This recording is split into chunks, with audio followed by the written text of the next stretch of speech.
Good afternoon, ladies and gentlemen. A warm welcome to all of you on behalf of APAC News Network to the third Global Education and Skills Conclave. This is a 3 day program which we started today in the morning with an inaugural session where a host of senior government functionaries and industry people who are stakeholders in our education system, they discussed and deliberated on what the education roadmap will look tomorrow, and especially on the use of technology in designing this roadmap. And this has even become more imperative, especially in these post pandemic times, in the lights of how things are moving. In the post lunch session, we are having two parallel tracks on higher education and school education running simultaneously, and we already had a couple of very interesting panel discussion. Now, the next panel discussion right now is on identifying tomorrow's virtual learning roadmap and what are the best practices and initiatives. And we have a very esoteric set of panelists representing both the higher education fraternity as well as the industry who are present here. So before I introduce the panelist, it would perhaps be um, pertinent for me to just mention all the people and the stakeholders in education who have supported us in this conclave. So we have state partners where states like Andhra Pradesh, Telangana, Uttarakhand, and Gujarat are our supporting partners.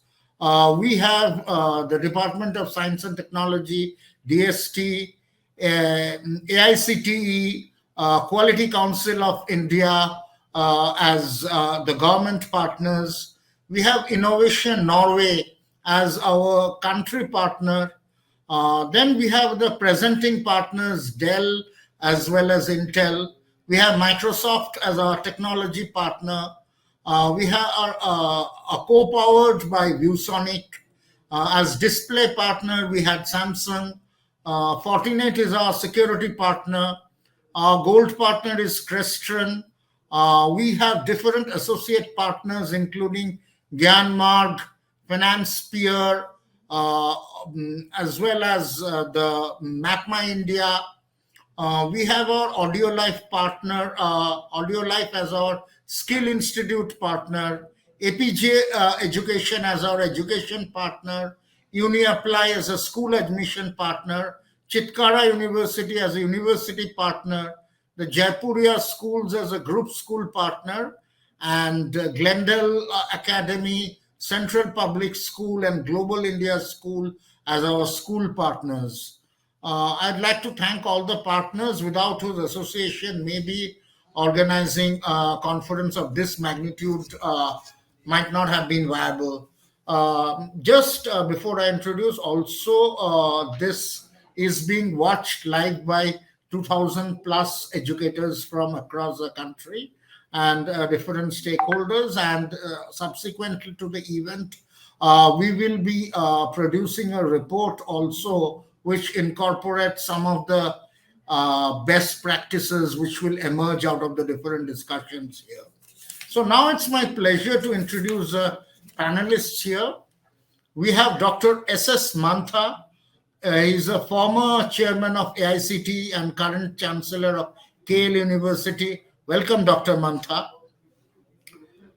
Next, we have Sudhanshu Verma, the CEO of Bennett University. Welcome, Sudhanshu. We have with us Dr. Vinny Jowry, Director Education Advocacy and Skills Lead in Microsoft India. Welcome, Dr. Vinny. We have with us Dr. Sandeep Sancheti, Provost of Marwari University. Welcome, Sandeep. We have with us Dr. Siddharth Jabade, Vice Chancellor of Vishwakarma University. Welcome, Dr. Siddharth. We have also with us Dr. DNS Kumar, Vice Chancellor of Sushant University. Welcome, Dr. Kumar. And we will be joined in some time by Dr. Mahendra Sharma, the Pro Chancellor of Ganpat University also. I would like to start this discussion with a question for Dr. Mantha. Uh, we are talking about this virtual learning roadmap, hybrid education model, which is likely to emerge over the next 1 year as more and more academic institutions open up and students start in a physical mode. But it's unlikely that we will ever go back to the pre-pandemic fully physical mode. So, in this uh, blended or hybrid learning, the terms are being used interchangeably nowadays. Uh, what sort of form of this virtual learning you expect will prevail? Will it be a computer based, internet based, or a blended model? So, what will be the key components of that model which you expect would prevail in 2022? Dr. Mantha.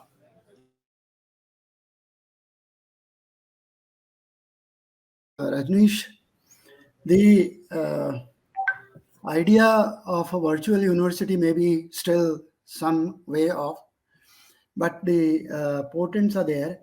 The pandemic has only accelerated the adoption of technology, and also people going online for most of their teaching, learning purposes in the last 1.5 years.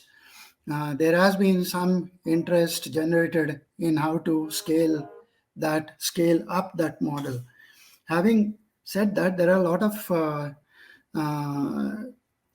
concerns in the model. The last 1.5 years, what really has happened is many of the institutions have only retrofit their classroom model into a webinar kind of application.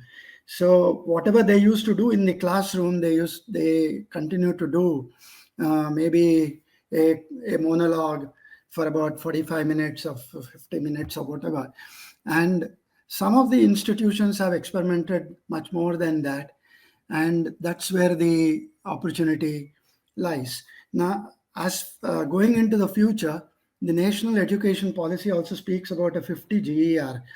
Now, 50 GER in another decade and a half is probably very, very large. You need to get a large number of people into the system. It's not a linear equation like you have so many for 25 GER and you double it and you get 50 GER. It's not like that. So therefore, the idea is you cannot possibly scale up your brick and mortar systems, institutions, and what you really need is to ramp up the digital infrastructure. And people must be willing to invest the required amounts in setting up a good digital infrastructure, and that's what I would want to speak to you about maybe in another 5 or so minutes. Now, there is a value proposition on online and blended learning. Not everything probably can be really learned online or taught online. So there must be a clear distinction made between what can be taught online and what cannot be taught online. As we know, most of the education is deductive and experiential. The deductive part can probably come through a lot of interventions in terms of content, in terms of simulations and so on. But the experiential part will only have to be on hands-on, and therefore the requirement of laboratories, workshops, and things like that will continue to be there, at least in certain kind of courses and certain kind of learning. Now, having said that, the content itself is changing in terms of the characteristics. It's becoming interactive. It's becoming realistic with AR, VR devices being experimented with, and so on. And successful digital learning paradigms are available today to address most of the issues. But having said all that, there are three things that every every person who goes through this higher learning system will need in times to come. Whatever be the vertical, whether it's engineering, whether it's data science, product, finance, or whatever, marketing, whatever, you need business skills, you need tech skills, you need data skills. Business skills, data skills, they're all possible to be done. Most of them, at least online. Some of the technical skills will need a lot of hand-holding and skills that are based on competencies. So that needs to have a lot of interaction, and that's where the blended part comes in, the hybrid part comes in, and so on. There is a lot of need for personalized learning. People are talking about it. The policy talks about it, but implementing it will need some changes within the regulatory mechanisms, and a lot more dependence on the digital infrastructure for something like that to happen. If one were to do a good physics course from Punjab University or a mathematics from TIFR and so on, you need that digital connectivity and certain regulatory provisions in place. As far as the technology itself is concerned, you will need learning management systems. You need MOOCs platforms. There are several of them. SWAYAM is one of them, of the Government of India. There are many others, edX, Coursera. All those will be required for managing the content. You will need content management systems. You need the universities actually transform into something like a Velcro institution. You pull it apart and reconfigure things like that. So a lot of changes will be required in order to really move towards something like a virtual space. Now, MOOCs should work as an aggregator in the value network, combining different universities, combining their content, putting them on a single digital platform and so on. Today you need several applications in order to take care of your administrative functions and take care of your academic functions.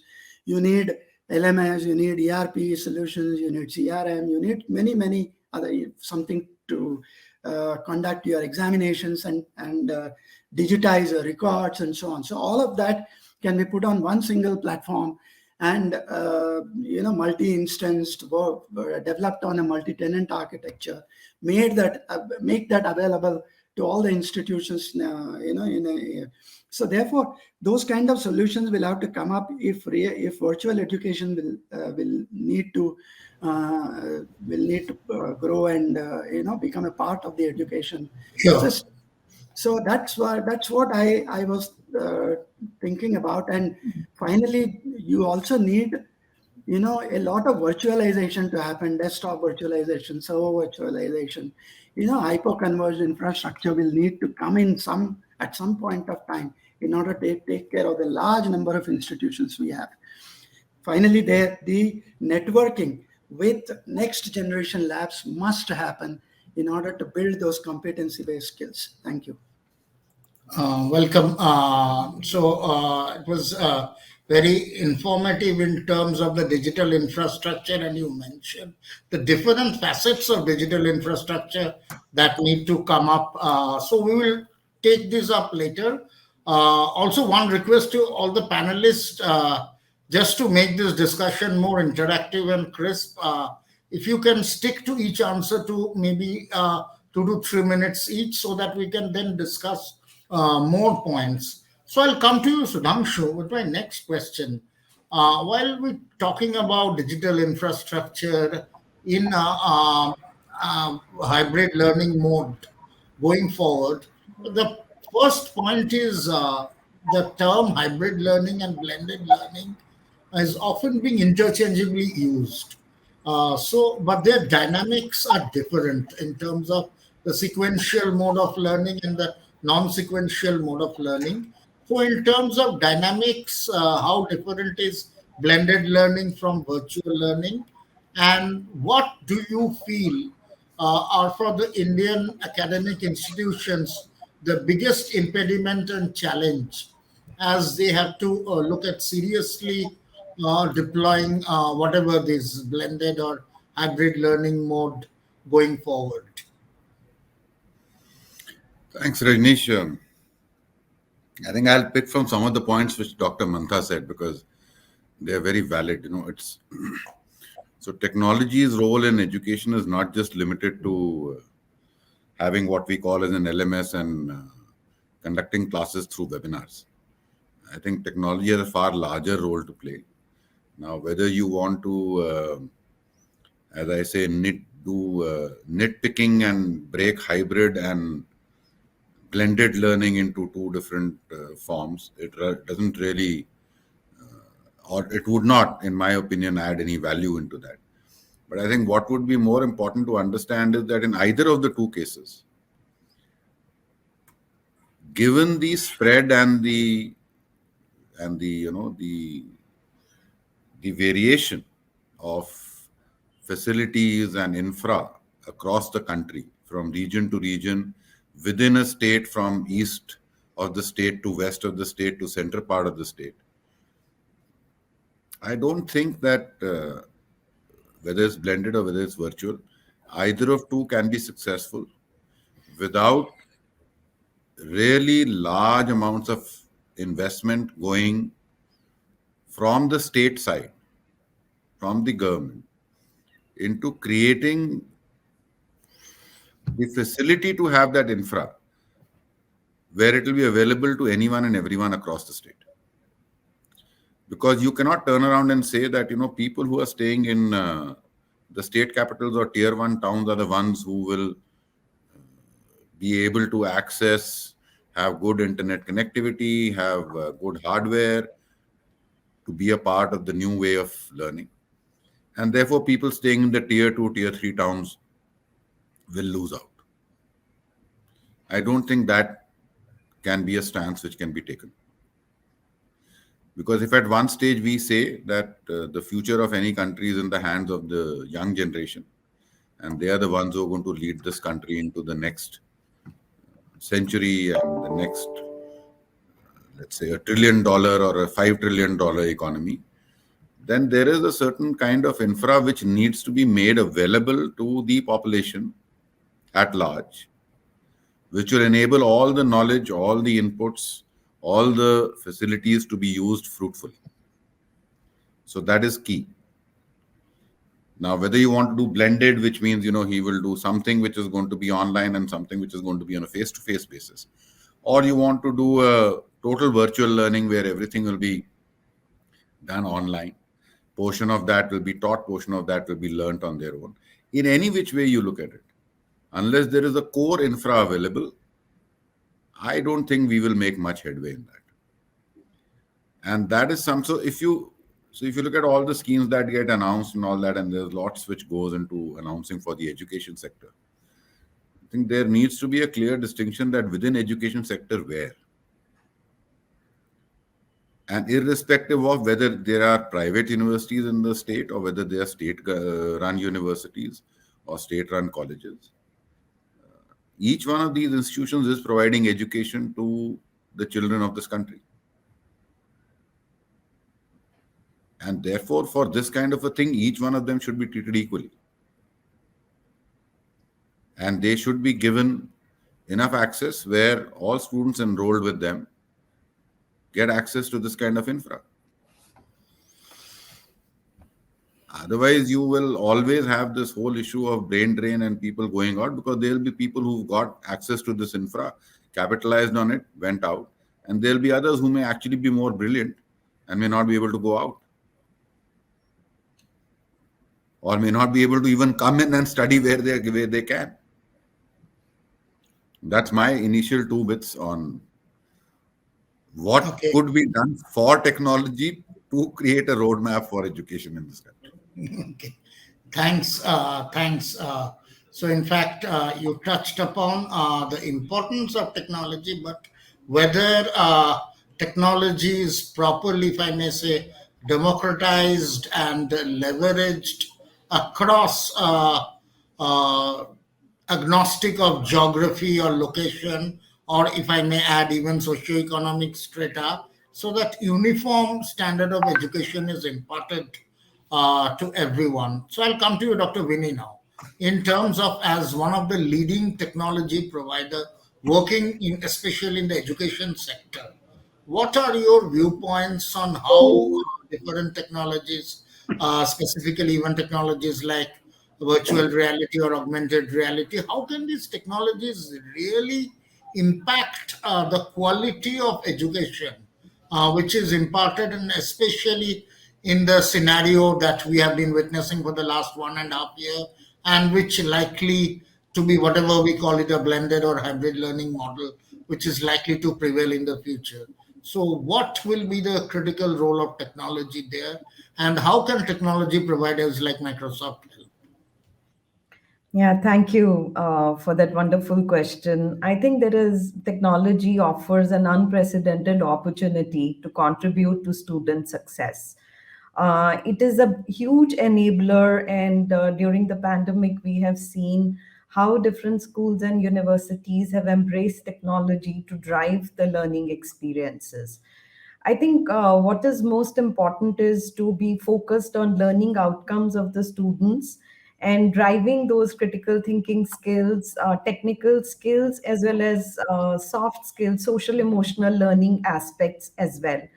And technology offers that unique opportunity for pedagogical innovation. It offers opportunities for collaboration. It offers opportunities for empowering student voice and bringing the world closer in many different ways. Yes, there are challenges, infrastructure, definitely, there are investments that need to be made. But still, technology offers that unique opportunity of powering virtual labs or making ordinary machines very, very powerful, where students can tinker with multiple technologies, develop, work on various projects, and work towards solutions. For example, gamification, I would say, offers a very unique opportunity. Minecraft, for example, you can create virtual worlds, you can have virtual reality applications embedded in them, wherein you are creating, for example, smart cities of the future, or designing next generation machines, or building architectural buildings online by using imagination, by using code, and using wonderful applications. It's a very, very different way of learning. Virtual reality applications also have enormous applications in medicine, for example. With medical fraternity, you can make mistakes using those virtual reality. It gives you 3D dimensional point of view, and I think it brings you closer to the real world. So there is lot of application that is possible. We have seen technology being leveraged in very, very unique ways, but this is also implications for faculty development, as well as having a solid smart infrastructure at a university level. So a platform that can enable all that, a platform that can enable secure experiences for the students, and faculty needs to be trained in using that technical infrastructure in a meaningful manner. Thank you. Thank you. That was very informative, and it will help us take our discussion further. Just to inform Dr. Mahendra Sharma, he has joined the panel. Welcome, Dr. Sharma. So now my next question I'll put to Dr. Siddharth. This is, you heard, and Dr. Mantha also mentioned about earlier about that, and Sudhanshu also mentioned that different universities, not only in the tier one but tier two cities, and different institutions, they need to be able to provide an uniform standard. So whether they leverage technology or not, but that uniform standard of education have to be provided. So now my question is, see, a lot of institutions and universities are doing a lot of technological experimentation, if I may say, and which are uniquely working for their universities. How is the collaboration happening between different universities so that this knowledge gets accumulated and some of these best practices are replicated instead of different people looking to duplicate the thing. How can we have a knowledge base where some of these technological best practices can be shared? Over to you, Yeah, Dr. Sid. it's a very good question. Thank you, Rajneesh. I think essentially the digitalization, we talk about digital revolution. And in this digitalization, one of the characterizing features is the outreach and democratization because it transcends the geographical limitations. And same is the cultural part. So it's like a transnational, cross-cultural part because technology and the outreach of technology is phenomenal.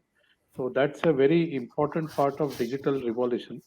And it has also fostered or accelerated the collaborations. That means if we assume that today in one of the universities we have to conduct lectures from one of the faculty members from different part of the world. Now it is possible through Zoom or any of the platforms, any of the digital platforms. Previously, it was a absurd thing in a way because people used to see this is a video lecture. But now, because in last 1.5 years, we have accepted, respected all these platforms. Therefore, this is a great enabler, and it will change the way collaboration takes place, cooperation takes place, and creates value for our students as well as our faculty members. Now, the point is, how do we share these best practices so that then there is no reinvention? And this is very important part because this entire technology has enabled possibility of these collaborations. And one important part I see is what do we want to achieve?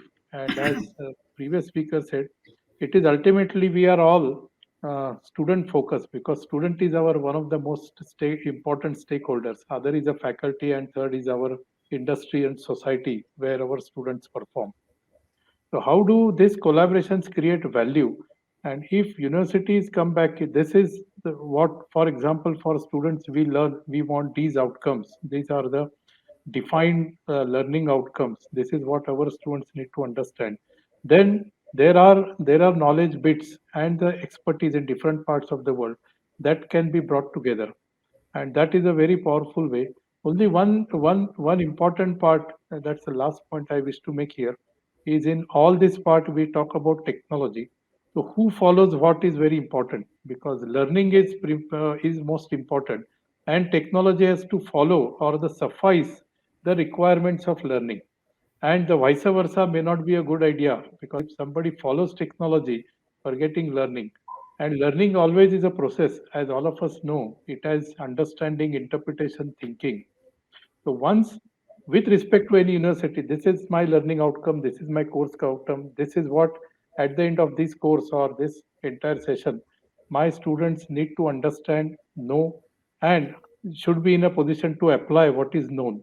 Then the technology or these collaborations, technology enabled collaborations, could be utilized in a most effective manner from any part of the world so that that is enriched and that is augmented, which naturally is not possible with only one faculty but entire this. So it's like a network community of practice. I would say network community of digital practices that can be created, and that poses a great. This brings us a great opportunity for this. At least in Vishwakarma University, we have had a very good lectures from different parts of the world. I don't want to get into these details, but it was made a great impact on students as well as faculty. Thank you so much.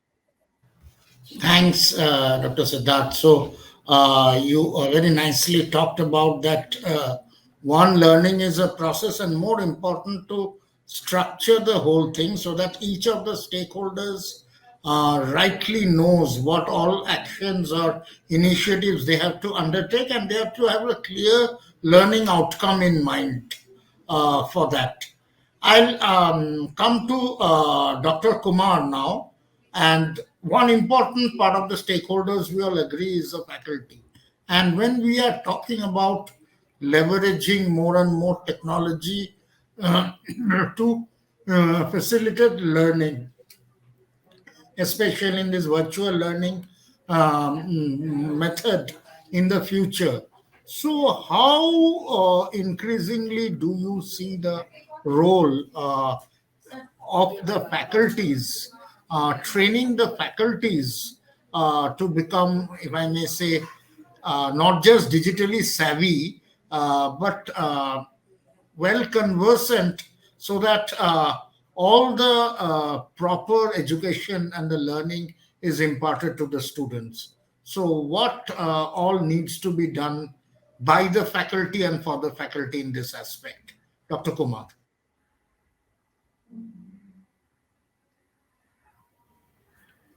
Thank you. Thank you for having me here.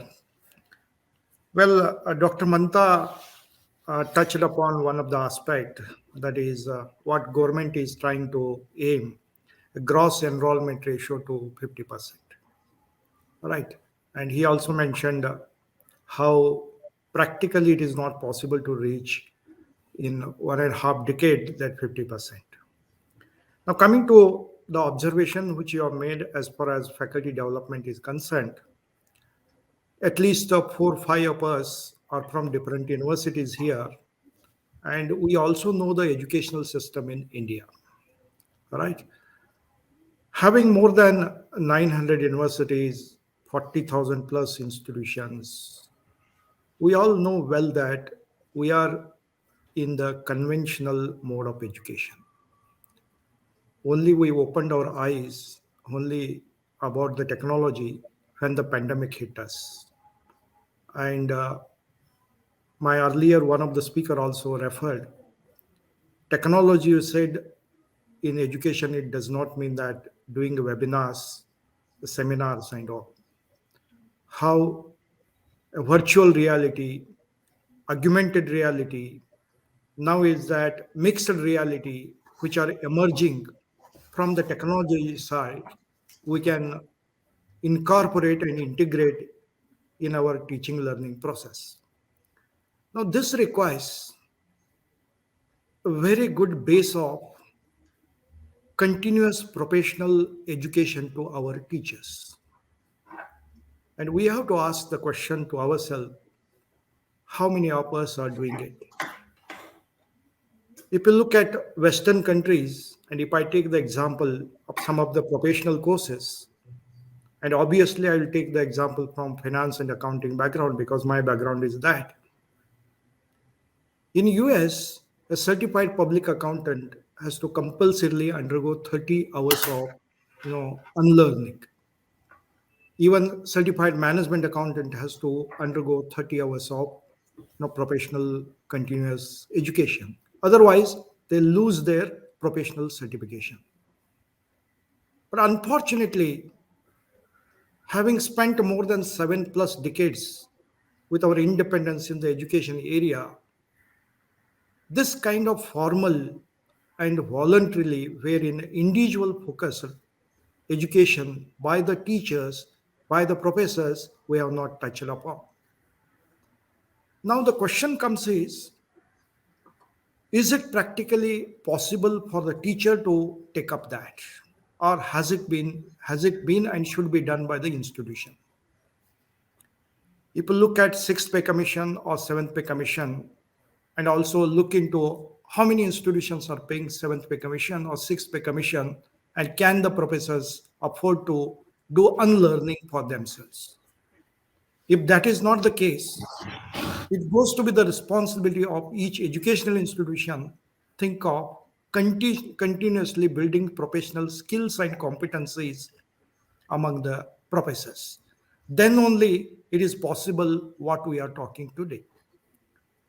It is not only as far as the domain knowledge is concerned, but how this domain knowledge has to be applied in various sectors of the economy is very important. And that is where, in addition of giving the training, in addition of giving the professional skills and competencies to the professors, as far as domain knowledge is concerned, we also have to train them as far as virtual reality is concerned, augmented reality is concerned. If I have to give an example, Dr. Vinny was talking about learning outcome. Learning outcome really happens to the students in the class only when they see the live activities happening at a different sectors. And suppose if it is a medical field, and suppose it is a Apollo hospital, and wherein cath lab is there, and procedure is going on, and this procedure has to be live shown to the students in various medical institutions. Today, the advanced cath lab technology which has come may not be available in the different medical institutions. That is as far as medical science is concerned. If it is a business education, and if a professor is teaching the finance and wherein a stock exchange related, the live stock exchange, maybe National Stock Exchange or Bombay Stock Exchange or Calcutta Stock Exchange, wherein augmented reality has to be shown to the students. The students will not only see what is happening there in augmented reality, computer, that is virtual reality support will be there. So that kind of continuous professional education, first we have to provide to the professors, and then we have to think for the education at large. Thank you so much. Thanks, Dr. Kumar. This simulation of real life training, more for the experiential learning. If time permits, we'll try to discuss this in more detail later. I'll come to Dr. Sandeep next. My question is, this is a precursor to a question I would like to ask later. First, I would ask, in this current system, the technology solution providers also becomes a very important stakeholder. So, from an academic institution standpoint, what are your biggest expectations from a technology solution provider in helping the other two important or three important stakeholders, students, faculties, and administration? How do you expect the tech solution provider to offer that help? Dr. Sandeep. Thank you. Thank you, Mr. Rajneesh. Thank you, Epic News Network, for this opportunity. I think the question is on technology, that what do we expect from technology to do to our education, or maybe the virtual education as we are trying to define it.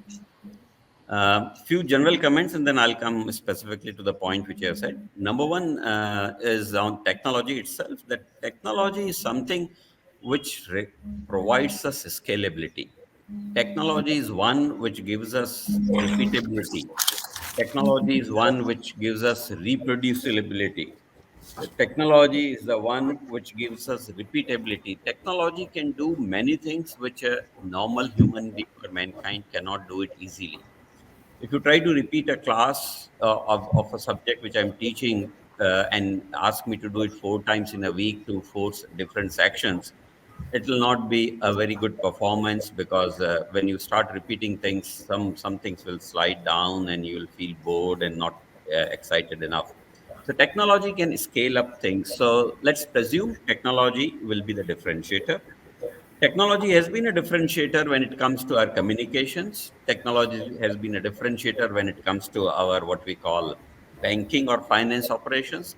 Technology is a big differentiator which is going to be in our transportation. So technology will be in education also. Now, what do we expect from that? We are discussing today, let's say, the concept of virtual learning or virtual education, I'll say. Why only learning, teaching, learning, both can happen. And that's a virtual education. So I would say that a real thing is not hybrid or not blended or not online or offline, or it should be, or a lot of people call it in different forms also. I call it flexible. Flexible in every sense, whether I want to make a mix of languages under which I want to study, or the technologies which I want to do, or timings which I want to do, or the teachers or the institutions which I want to do. And some people also call it hybrid and flexible put together, HyFlex also. So to me, all these names are same. But what is common in all these names is technology. Without technology, none of these names will exist. And therefore, what should technology do is to amalgamate all of them and provide what a seeker, knowledge seeker, is wanting. Let's also understand how the education is getting delivered. Of course, offline is what we love, eye contact and all that, but online is also compulsory or needed now. Synchronous and asynchronous. Now, synchronous can happen very easily by making us sit in the class, but when it comes to asynchronous, once again, technology is needed. In class or out of class, once again, technology will be needed. If I'm out of class and I want to be connected with my teacher or someone, that would be fine. In group or individual.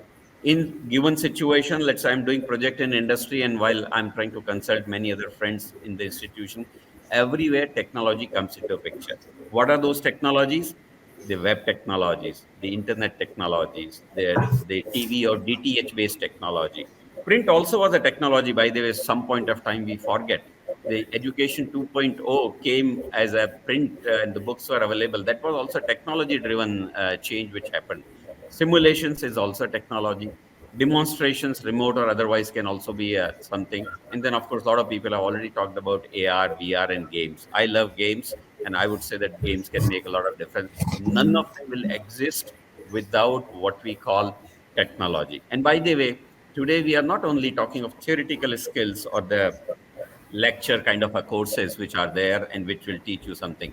We are also interested in distance education, online education, skill-based education, vocational education. Skill and vocational things are always generally related to hands-on or maybe something typically technology-driven. So the point here is technology is what should be embraced.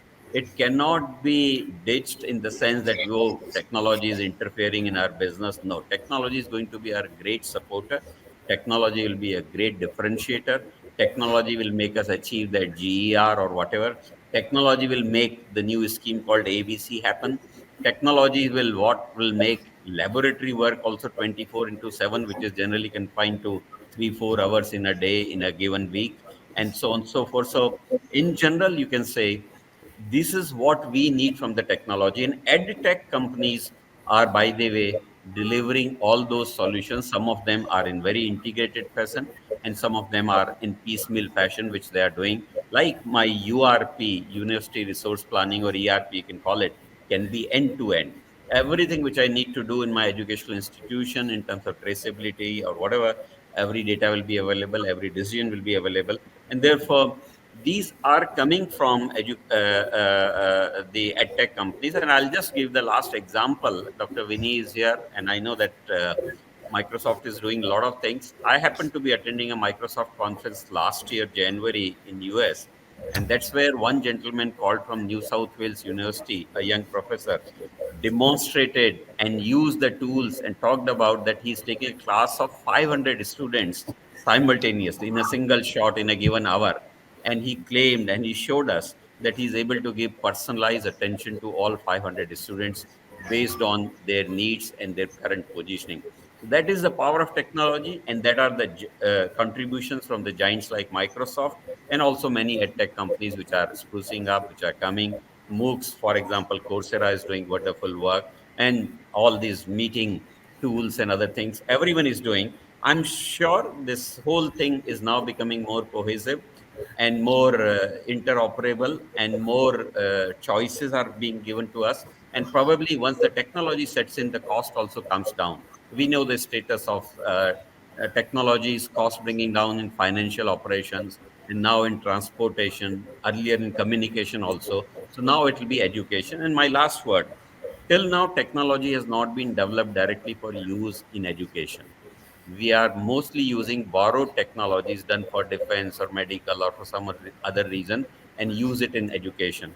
My hope and my expectation is henceforth technology will be developed directly for its use in education, and that's when the edtech companies will become even bigger and more successful. So that's my view to begin with. Thank you so much. Thanks. So you have mentioned a very critical or important point in terms of technology directly for education, not technology which is being leveraged from other domains being used here. But there is a this socio-economic cost involved, a very critical factor. I'll come to that in a little while. Before that, I'll come to Dr. Mahendra. With my question is in terms of we have heard about the technology, the collaboration. Also, we have heard about the different stakeholders, how it is involving all these different stakeholders. But from your perspective, as we are looking at this virtual model, there is always a confusion or perception still amongst large part of the ecosystems that this is something like distance education. How far has our academic fraternity been able to clearly differentiate that this hybrid learning or virtual learning we talked about is different? All its dynamics are different from distance education. And why am I asking this question? There is often a sort of a, if I may use the word, stigma attached to distance education, that the quality is not that great. So, how has academic been able to distinguish that this is not the case in the current situation? Over to you, Dr. Narendra. Yeah, thank you, Rajneesh ji, and I am also thankful to Epic News Network for inviting me for this discussion.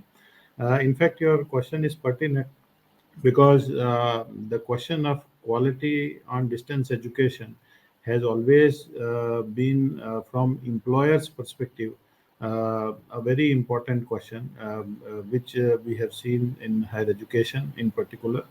Uh, it has been because the hands-on component, you know that even within higher education, you cannot offer in certain disciplines distance education. So it's limited to certain academic disciplines only. It's not open to everything. And for skills and hands-on demonstration, now technology is coming as a boon. Last 1.5 year of COVID, universities have learned to adopt technologies where they could do simulations, they could do online practicals, and probably with that advent and that adoption, slowly and gradually that perception, because the whole last year of or the final year students, they went through online education, and when the employers came for the recruitment, they started understanding that phenomena. And but it will take its own natural time. Statutorily, there are boundaries associated when approvals are given for distance education. And there are those kinds of, when we talk about online, it is borderless. It's where we have to become very much conscious that technology adoption can be a solution in addressing the quality perspective, which is the concern area. I can tell you recently when the technology adoption, how it's helping integrate the research labs also. There are a lot of equipments and facilities which are available with lot of labs spread across the country. But when a student wants to do something, and we have a startup we are incubating, if you go to a facility like Gujarat State Biotechnology Center, the cost of doing the same experiment is around 500 rupees. But if you go through to other labs, you will end up paying around 18,000, 20,000, or 30,000 rupees for a simple test. But there is no awareness. But a portal is being created. You get access to all the facilities spread across government laboratories and other facilities across the country. And if there is a student, even in a distance mode located somewhere, wants to access those facilities there, can use that portal, do the practicals there at a no cost. And integration has to come big time. And probably even in distance education, if universities can integrate, and a varsity can evolve, inter-varsity can evolve, that can solve the problem eventually in helping students access the resources wherever they are located. So you asked a question on distance education. It's not an stigma because distance education is also the need, because those who are in working profession, those who cannot spare time, they have to undergo the process. The only part that needs to be resolved is the skills part of educating. And for that, technology solutions have to be adopted. There are many available. There are several edutech companies which are working, and there are a lot of startups which are evolving around it. So, what I foresee is that at master's level, or particularly at postgraduate level, we will be seeing more of work integrated learning models, wherein the students would be doing jobs and would be learning online majoritively, and would go for that model. And as we will be addressing the workforce requirement as we move forward, looking at the developments which are taking place, uh, those would be unavoidable. So we have to gear up. As universities, we have to gear up for those kinds Sure. of adoptions. So I feel Thanks. that quality has to be addressed. Sure. You have touched upon the employability part, which is another critical aspect of it. I'll come back to Dr. Mantha with my next question, and this is an extension of what we have heard about. We are talking about technology. That's imperative. All of us are concerned on that. My question is now we know India is such a diverse country. There are students across geographies and, more importantly, from different socioeconomic strata. And now, when we are talking about technology, and so there is a question of quality of devices, the quality of connectivity, and other issues involved. And all these have a budgetary challenge or a constraint on students from different socioeconomic strata. So, keeping that in mind, how do how would you assume or basically would you look at, if I may say, democratization of education in terms of uniform standard of learning is imparted to students from all these socioeconomic strata?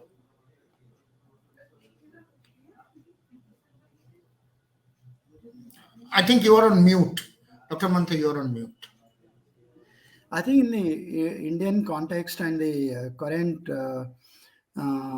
problems of reaching everyone who, probably in the rural places and so on, the question assumes importance, and we need to really look at what kind of methods could be adopted for bridging the digital divide you're talking about. Now, as far as technology itself is concerned, there are a few solutions available, and they must be explored to be, like, for example, we have, services of BSNL, NIC, and those agencies must be brought in. The government, the private sector, everybody has a role to play in this. One other way of looking at it is bringing in sanitized mobile vans, with PCs and smart devices and access points to all remote locations that lack connectivity, have no PCs or smartphones. They must be made available. There are devices which are available, low-cost devices which have limited functionality of, they all must be used. And you also spoke about bandwidth. I would want to explore this idea. If a maximum throughput, there are a lot of internet issues, there are bandwidth issues in the rural places and so on. If a maximum throughput and minimal interference is required, for the conduct of a nationwide teaching, that is possible through the first idea that I proposed, where you could bring in all the applications together, build it on a single platform, and so on. And even teaching and conducting exams, if that is required, without too much of a disturbance on the bandwidth and internet usage and things like that, probably one should explore those channels 1, 6, 11 of the 2.4 gigahertz ISM band. Government also has that DTH channels, which reach out to villages and so on. finally, they also should really look at the cable TV network and make an arrangement with them to allow certain number of hours with the content projected on those networks. Now, that is all part of technology. But then all this needs a lot of commitment, lot of will to do, and the private sector must collaborate with the government in order to pool in their maybe CSR initiatives and so on, in building those low-cost devices, reaching out to the people where these things are not available, and so on. So all in all, it's a problem that can be solved. It can be done. But the idea is both the government and the private sector must come together on this. Thank you. Thanks, Dr. Mantha. Dr. Vini, I'll put the same question to you now. Dr. Mantha mentioned about the role of private sector and whether it is a CSR or a business project. That is, I don't think, of much relevance. But what is your opinion how this can be done so that the technology helps the learning reach out to students of all sections of society? Yeah, absolutely. As I earlier said, technology can be a big facilitator and private sector can make very many meaningful contributions. I'll share from Microsoft's perspective. For example, our CSR has tied up with the Ministry of Labor, has tied up with NASSCOM and NSTC. And CSR funding is being utilized to create very powerful experiences for girls. So there is a Digital Girls Initiative under which there are the girls who are studying in colleges or out of colleges. They get empowered through our tie-ups with NGOs on cyber security. Center for Data Sciences is involved. They get certification. Communication skills are being powered. So regionally, where skilling centers are there are partnerships that have been fostered with state governments where the students undergo training. So it's both combination of online as well as face-to-face interventions. And the connectivity with employers is also being provided. So there are multiple such interventions that the company is bringing on board. I would also like to share that Microsoft has created a skilling platform called MS Learn. And on that, you have on areas like artificial intelligence, cloud, data sciences, analytics, development of apps, security. You have state-of-the-art content available on more than 3,000 courses with very precisely defined learning outcomes. And there are resources both for teachers as well as students. So that is accessible without any financial implications. In fact, students can become ambassadors.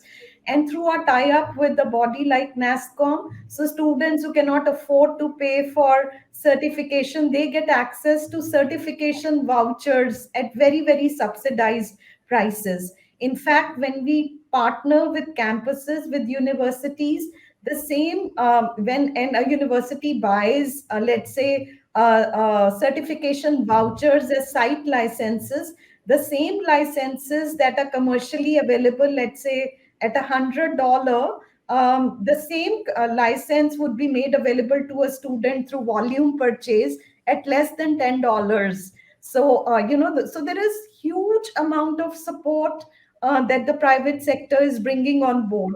Even for faculty development, teachers can register or institutions can register, so they can have access to sessions on demand, on cloud, on analytics, on AI. They can have access to teaching materials. They can have access to online labs so that they can be equipped to teach these next generation courses in an effective manner. And then when institution registers and it's part of our managed managed list, they even get free vouchers to get themselves certified. So there is like industry really wants to invest in talent, in making students future ready and bringing in that exposure. I think it's for the academia and industry partnership can go a long way in driving this access to the remotest part. And there are several such stories as well. In fact, Microsoft partnered with Andhra Pradesh government for driving certification and exposure to the next generation courses at 300 government colleges are located all across the state of Andhra Pradesh. So, and these students will be at far off places, but through technology, they'll have access to courses and they will get mentorship and sit for certifications, which are highly, highly valued by the employers. Thank you. Sudhanshu, I'll come to you. Another critical aspect here is, in fact, about employability. We have touched upon it. The students who are passing out of the universities, how employable do the industry feel about them? In this aspect, what do you think? Can technology play a role in making these students better employable? So the virtual learning model that we will have, will that help us produce more better employable students? What's your opinion?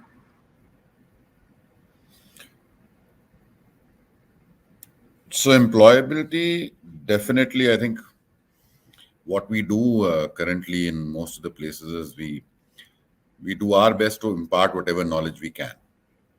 Right. Now, there are many places who also have created a system where there is a very strong industry and academia connect, so that whatever the industry believes are the gaps can be plugged into, whether it's within the curriculum or outside the curriculum, and then ensure that the students really go through it and become more and more apt and I would say more aware of what the real world is looking for, and we can equip them with that. And there is no two ways. I think what Professor Sancheti said, so when we talk of technology, we basically think of IT, but the fact is technology is technology. It's not just IT. And there are many things which today are available and available so much more freely versus the times when most of us went through our higher education. That there is, if I may say, whatever you do may still be less when you want to make your student the most employable or the most desirable student to be employed by a corporate. Okay, so whatever we do will be less. But yes, definitely, today, thanks to all the connectivity, various platforms, we can have access across the world. Geography is no more binding condition. You could be sitting here, like what also he said was that, when he was in US and there was this professor from New South Wales. So you can be sitting here and you can still be learning what you need to learn, whether it is through a classroom in another location or whether it is through an industry room in another location. And I think today there are a lot of people who are at very high levels in industries who want to go back and give something back to the society. And there are so many people I come across, who are at very senior positions in corporates and in various fields, who want to find time, make time, come back to a classroom, share their experiences, teach stuff, teach things which are practical. And there is so much which is happening, whether you look at a Simply Learn or Emeritus or XYZ, all these companies are trying to bring in the real world kind of teaching into a classroom.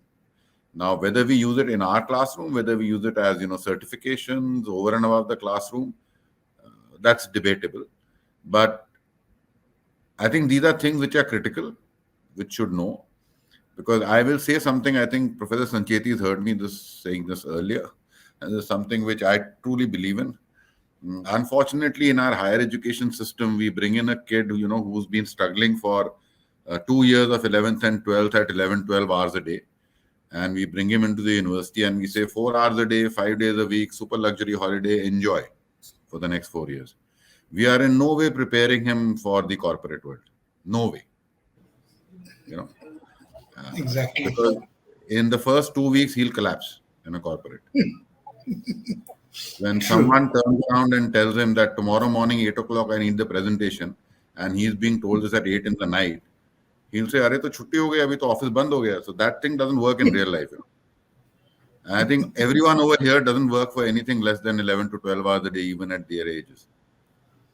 So I don't think we are doing justice to that. If we really want to make them employable, if we really want to do this, we need to make time in the 24 hours for that to happen.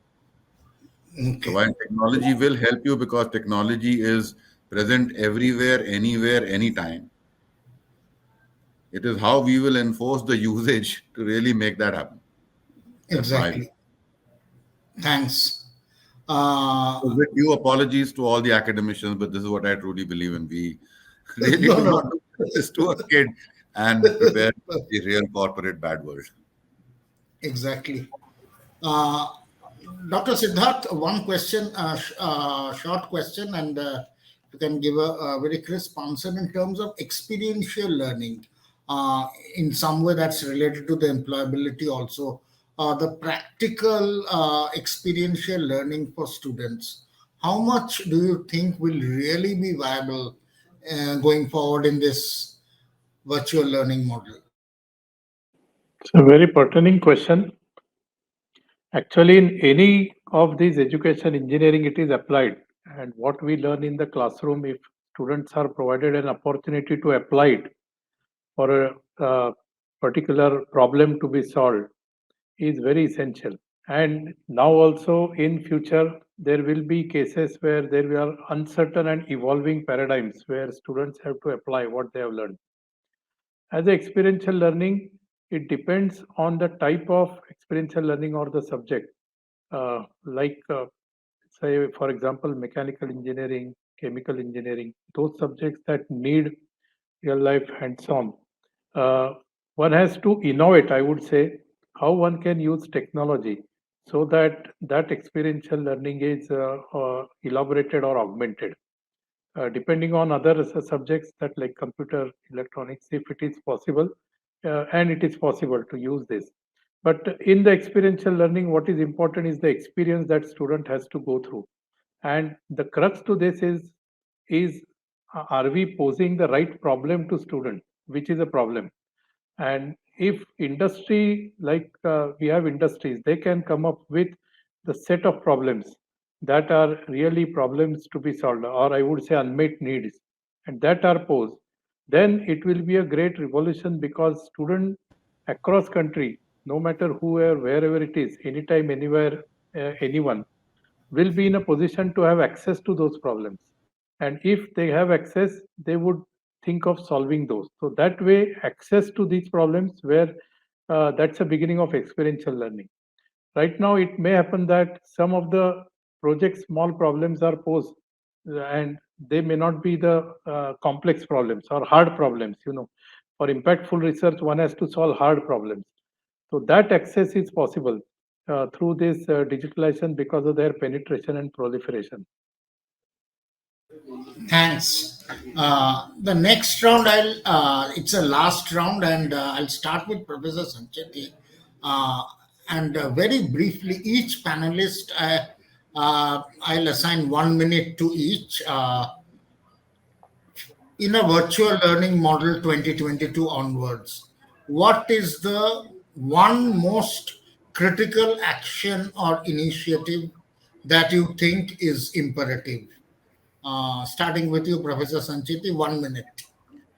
I think the most important thing is our thought processes on what is virtual and what is real. For me, there should not be any distinction. The virtual is the new real, or real is the virtual also. It doesn't matter. I think we are unnecessarily creating classes of delivery and mode and acceptance and non-acceptance.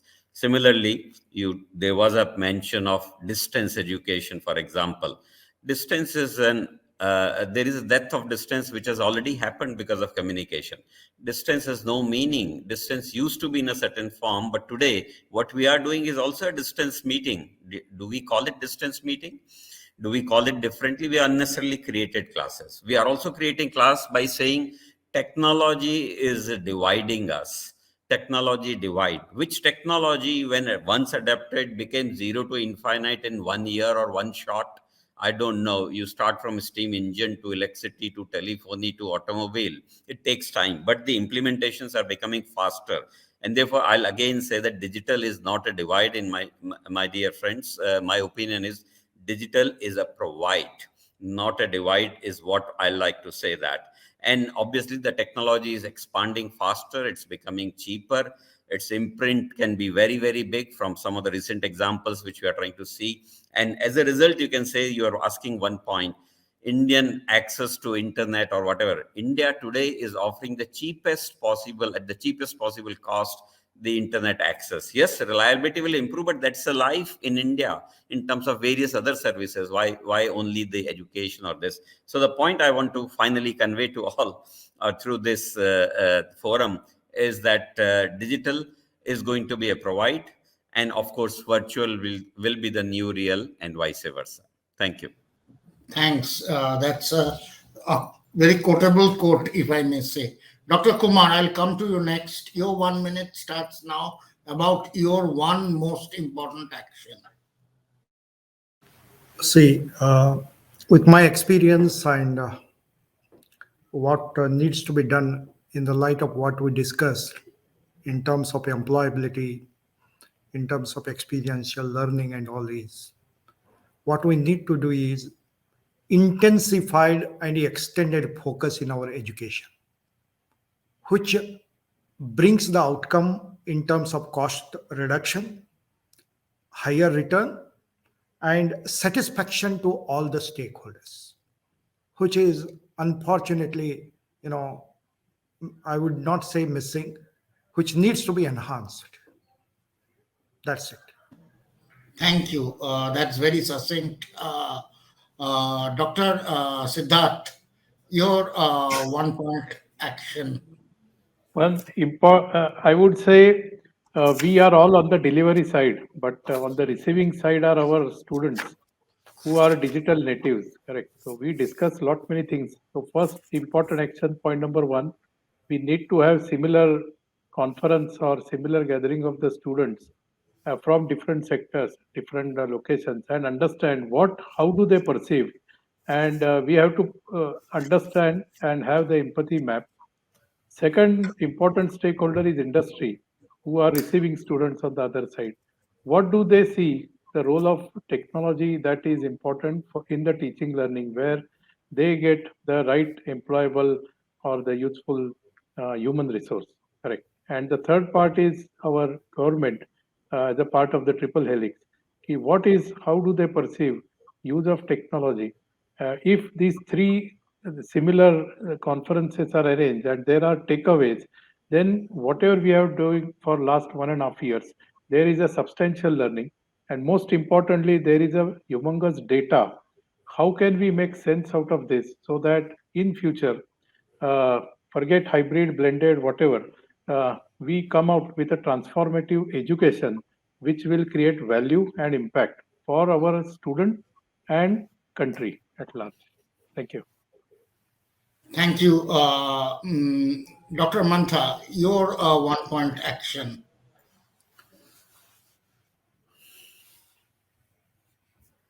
You are on mute.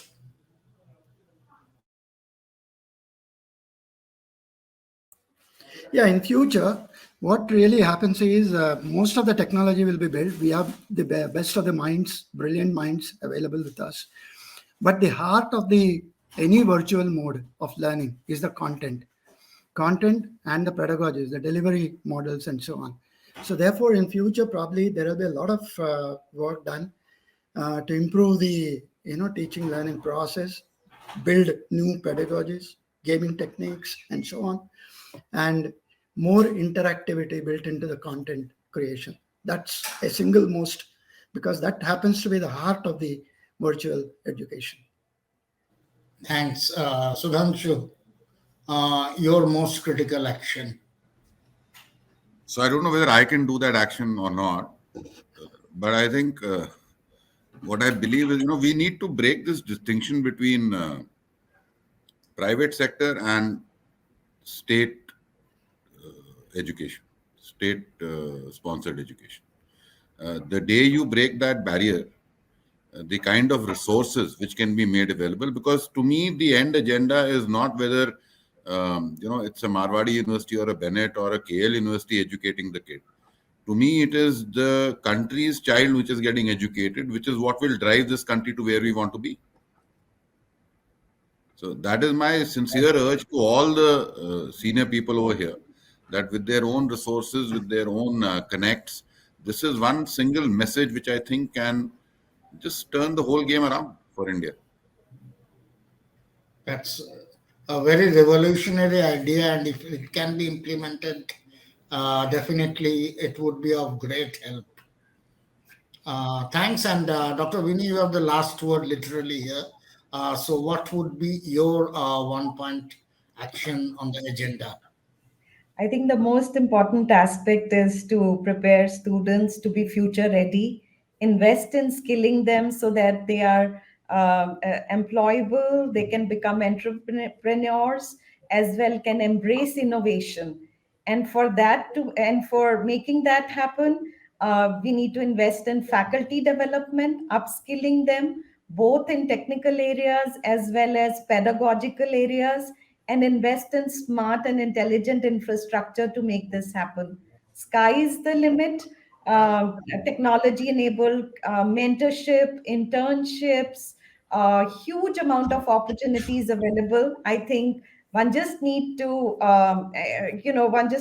make most out of it. Thank you. Thanks, and thanks to all the panelists, Dr. Mantha, Sudhanshu Verma, Dr. Sandeep Sancheti, Dr. Siddharth Jabade, Dr. Kumar, Dr. Vini, Dr. Mahendra, for a wonderful discussion. Some of the discussions we had, we would be collecting it in a report, and as you mentioned, among the different stakeholders in government, and Dr. Mantha's one interesting, Dr. Siddharth, one of the panelists gave a good, that till now we have involved the educators and the government and the industry, but students are also one important part of the stakeholder in this whole ecosystem who should be involved in similar exercises. So thanks again to all the panelists for having a great discussion. I wish all of you a good evening, and thank you. Thank you. so much. Thank you. Thank you, Rajneesh. Take care and everyone. stay safe. Thank you, everyone. Thank you. Bye.